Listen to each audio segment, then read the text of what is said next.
Hello po. Hello. Gandang araw po sa inyo lahat. Trending po ngayon yung 500. Ano po, no? Saan po ba aabot ang 500 natin ngayon? Kakasya nga po ba? Kapag ito po, yung 500 pesos na pong ito, ito po yung gamitin natin daw. Let's see, in New Year, ito po yung panghanda natin. Kakasya po ba? Saan po ba aabot ang 500 natin? Kasya po ba ito? Sa totoo po, noong unang panahon po, maaaring kasya po itong 500. Pero sa panahon po natin, sa mga bilihin po natin ngayon na napakamahal, kasya nga po ba ang 500 natin?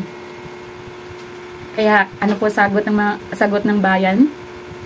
Sagot po ng iba, hindi kasi sila nagbabudget. I-try nyo pong i-budget yung 500 pesos kung kasya po. Di po ba? Kasi sa panahon po natin ngayon, napakamahal po ng bilihin. Isang tali po ng sitaw, magkano na po? Yung 6 na piraso, 20 pesos.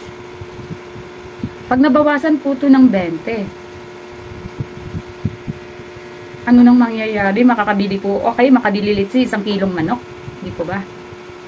Pansit, tipong ganun. O pwede pa po, obra pa po. Hanggang dun lang. Kasi iinom ka pa eh. Bibili ka po ng inumin. Ang tanong, kasya nga po ba?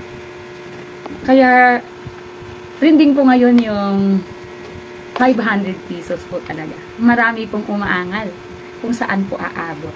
Kaya, matuto na lang po tayong magtipid kung paano po natin titirin yung kinikita natin sa araw-araw ng ating buhay. Kaya, thank you for watching po.